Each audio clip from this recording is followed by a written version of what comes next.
Hello दोस्तों, नमस्कार। आपका अपने YouTube channel online work expert पर स्वागत है।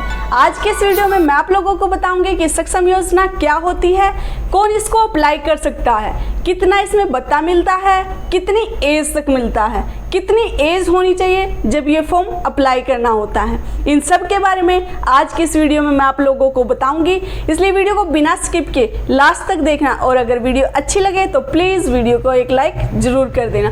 और चैनल पर नए हो, अभी तक चैनल को सब्सक्राइब नहीं किया है तो चैनल को भी सब्सक्राइब कर देना और इस बेल आइकन को भी प्रेस कर देना, ताकि आगे मैं अगर कोई भी वीडियो ऐसी डालती हूँ तो आप लोगों तक नोटिफिकेशन आ सके। अभी हम वीडियो को स्टार्ट करते हैं। सबसे पहले हम बात करते हैं सक्षम योजना के बारे में। सक्षम योजना क्या है?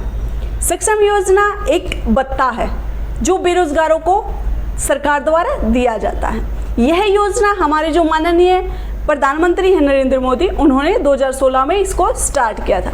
जो लोग बेरोजगार हैं, जिनके पास ना सरकारी नौकरी है ना प्राइवेट जॉब है, जिनके पास आय का कोई भी साधन नहीं है, सरकार उन्हें मासिक वेतन के रूप में कुछ भत्ता देती है, जिसे हम सक्षम योजना के तहत प्राप्त कर सकते हैं। सक्षम योजना में क्या क्या कंडीशन है, कौन इसको अप्लाई कर सकता है? सबसे पहले एक तो वो हरियाणा का निवासी होना चाहिए।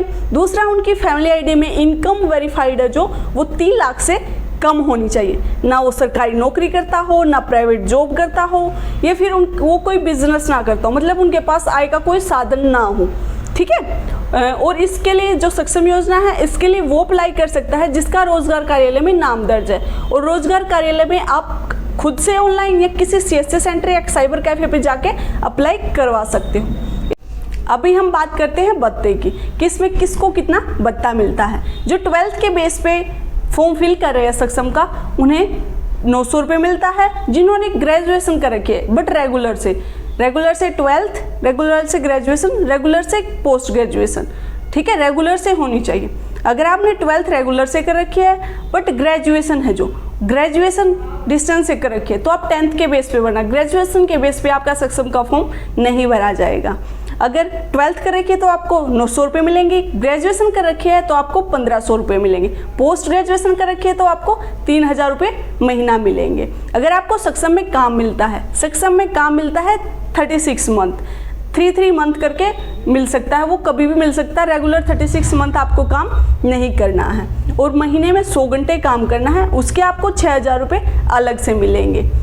अगर आपने 48 घंटे काम किया है तो आपको 48 घंटे के हिसाब से काम मिलेंगे, पैसे मिलेंगे। ये नहीं कि आपने 48 घंटे काम किया है तो आपको 100 के 100 घंटों के पैसे मिलेंगे, नहीं। आपने अगर 48 घंटे काम किया है, अटेंडेंस लगती है, अगर आप 100 घंटों की अटेंडेंस लगा देते हैं बट अप्रूव ऊपर से होती है, जो हमारे एम्प्लॉयमेंट एक्सचेंज वाले हैं वो इसको अप्रूव करते हैं। जितनी भी अप्रूव करेंगे उतनी ही आपको, उसी हिसाब से आपको पैसे मिलेंगे। ये थे भत्ते के बारे में। अभी हम बात करते हैं एज के बारे में, कि कब ये शुरू होता है और कितने साल तक ये भत्ता मिलता है। तो ये भत्ता 21 वर्ष से शुरू होकर 35 वर्ष के युवा को मिलता है, यानी कि 15 साल ही ये भत्ता मिलता है। अगर बीच में आप लोगों की सरकारी नौकरी या प्राइवेट जॉब लग जाती है तो आपका भत्ता वहीं पे बंद हो जाएगा। इसलिए जो एज है वो 21 से 35 वर्ष है, उसी के बीच आपको 36 मंथ काम मिल जाएगा, वो आपको पूरा करना है। अभी बात करते हैं कि आपको सक्षम योजना में काम क्या मिल सकता है, क्या काम आपको सक्षम योजना में सरकार दे सकती है। आपको कोई भी काम दे सकती है, जैसे कि घर घर जाकर किसी चीज़ का सर्वे करने के लिए दे सकती है। वीडियो दफ्तर में अगर काम ज़्यादा है तो वहाँ पे बैठ के कोई भी काम दे सकती है। जैसे अभी फैमिली आईडी का काम आया था तो ज़्यादातर बंदों को वीडियो दफ्तर में बैठ के उनकी फैमिली आईडी में इनकम वेरीफाई करनी थी, कास्ट वेरीफाई करनी थी।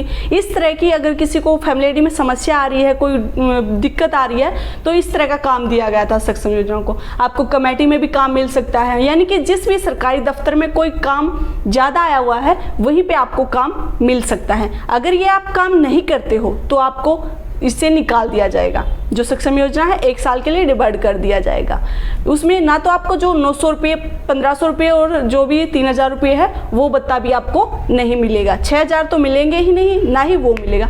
बट आपकी कोई मजबूरी है कि जिस वजह से आप इस काम को नहीं कर सकते, जैसे कोई लेडीज़ है वो प्रेग्नेंट है, या फिर उसका छोटा बेबी है, या फिर कोई और दिक्कत है, जो भी दिक्कत है, अगर उसको रिटर्न में लिखकर एम्प्लॉयमेंट एक्सचेंज में दे के आ सकते हो कि मुझे मैं ये काम नहीं कर सकता, मेरे को रिलीव चाहिए ये इस काम के से, तो आप लोगों को वहाँ पे रिलीव मिल जाएगा। आपका जो 900, 1500, 3000 में से जो बताता है वो आता रहेगा, परंतु जो 6000 रुपये वो आपको नहीं मिलेंगे। ये था काम के बारे में कि सक्षम में किस तरह का काम मिलता है और क्या प्रोसेस रहता है। ठीक है, ये थी सक्षम योजना के बारे में पूरी जानकारी। अगर आपको जानकारी अच्छी लगी हो और भी कोई जानकारी चाहिए जिसके बारे में मैंने इस वीडियो में आप लोगों को नहीं बताया, तो आप कमेंट बॉक्स में कमेंट करके मेरे से पूछिए, मैं उसका ज़रूर से ज़रूर रिप्लाई करूँगी। अगर वीडियो अच्छी लगी हो तो प्लीज़ वीडियो को लाइक ज़रूर कर देना। वीडियो और चैनल पर नए हो, अभी तक सब्सक्राइब नहीं किया तो वो भी कर लेना।